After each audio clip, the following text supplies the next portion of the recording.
Olá, turma. Vamos aqui dar continuidade no conteúdo de física.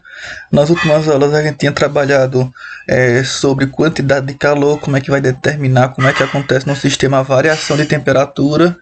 E a partir dessa variação você vai gerar o calor, que no caso seria o calor sensível. Iremos trabalhar também nas próximas aulas o calor latente. Mas hoje eu tenho que abordar com vocês esse tópico de potência térmica. Então, você recebe em sua casa um colega que ele vem esfomeado e ele come bem pouquinho. Para isso você resolve fazer um cuscuz. Mas quando você chega na cozinha, qual das duas bocas você escolhe para cozinhar esse cuscuz, para cozinhar ele mais rápido? A primeira ou a segunda? Logicamente, você vai escolher a com maior intensidade, no caso a segunda. Por quê? Porque ela vai fornecer uma maior quantidade de calor em um menor intervalo de tempo. Então, a partir disso, a gente consegue chegar no conceito de potência, que é a grandeza que expressa a quantidade de energia fornecida por uma fonte a cada unidade de tempo. É a partir dela que você consegue ver a rapidez com que um alimento ou uma certa quantidade de energia ela é transformada. Então, potência seria essa quantidade de calor dividido pelo intervalo de tempo. Essa quantidade de calor é que a gente já aprendeu a calcular nas aulas anteriores, que é massa vezes calor específico vezes a variação de temperatura. As unidades usuais desses parâmetros trabalhados são a quantidade de calor a calorias, o tempo minutos e a potência calorias por minuto. No caso, essas aqui são as usuais, que quer dizer que não são as notações oficiais, mas que se usa bastante no estudo da física, físico-química. No SI, as unidades oficiais são o Joule, o segundo e o watts, tá certo? Esse watts é obtido pela razão entre o Joule dividido pelo segundo. Então, vamos para um primeiro exemplo. No experimento 1, aquece um corpo com o objetivo de determinar a sua capacidade térmica. Para tanto, utiliza-se uma fonte térmica de potência constante que fornece 30 calorias por segundo, ou seja, a cada 1 segundo ele vai fornecer 30 calorias ao sistema. E constrói o gráfico a seguir.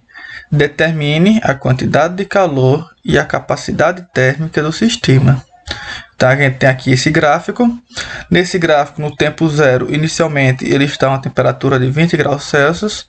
Quando se passa 10 segundos, essa temperatura aumenta de 20 para 40. Quando se passa mais 10 graus Celsius, a minha temperatura já aumenta para 60 graus Celsius. Então, a partir dessas informações, eu posso determinar minha quantidade de calor. No slide anterior, eu tinha aqui potência é a quantidade de calor dividido pelo intervalo de tempo. Então, a quantidade de calor, a partir dessa forma, eu posso dizer que é minha potência vezes o meu tempo, certo? Desculpa aqui pela escrita. Então, quantidade de calor é potência vezes o intervalo de tempo. A potência que ele dá na questão é 30 calorias por segundo. Durante o intervalo de 20 segundos, eu vou ter uma quantidade de calor de 600 calorias.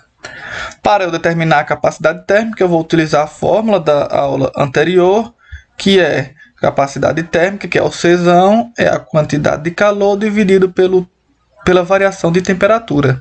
Aqui tem esse θ, mas na verdade a gente costuma trabalhar aqui com ΔT, certo? A temperatura saiu de 20 graus Celsius para 60, então a sua variação foi de 40 graus Celsius. Então minha capacidade térmica vai ser 600 dividido por 40, que dá 15 calorias por grau Celsius. Segundo exemplo, uma fonte térmica é utilizada por imersão para aquecer 200 gramas de água. Essa aqui já é minha massa. Durante o intervalo de tempo de 5 minutos, variando a temperatura da água em 30 graus Celsius. Então, esse 30 graus Celsius já é a variação de temperatura, seu ΔT. Se o calor específico da água é 1 caloria por graus Celsius e que 1 caloria corresponde a 4,18 joules, a potência dessa fonte é... Então, quais são as informações que eu tenho? Eu tenho a massa, tem o intervalo de tempo, que é 5 minutos. Esses 5 minutos, transformando para segundo, vai ficar 300. 5 vezes 60, 300 segundos. Tem uma variação de temperatura, que é 30 graus Celsius. Tem o calor específico, que é 1 caloria por graus Celsius. E tenho aqui a razão para eu transformar de calorias para joule. A partir dessas informações, eu posso inicialmente calcular a minha quantidade de calor. Sendo essa quantidade de calor a massa, 200 gramas, multiplicando o calor específico, 1 caloria por grama grau Celsius, vezes a variação de temperatura, 30. Resolvendo esse procedimento, eu chego numa quantidade de calor de 6.000 calorias. Multiplicando essas 6.000 calorias por 4,18, eu vou transformar a minha quantidade de calor que estava em calorias para joules, obtendo um valor de 25.080 joules de quantidade de calor. Para obter a minha potência, eu vou fazer a razão da quantidade de calor dividido pelo intervalo de tempo. Sendo a minha quantidade de calor 25.080 dividido pelo intervalo de tempo, que é 300 segundos, eu chego numa potência de 83,6 watts. Certo? Então, foram 2 exemplos que eu resolvi aqui com vocês, só de um pequeno tópico do conteúdo, tá bom? Então, vou enviar para vocês alguns exemplos também para vocês tentarem resolver aí e ficarei disponível para ajudar. Valeu e até a próxima.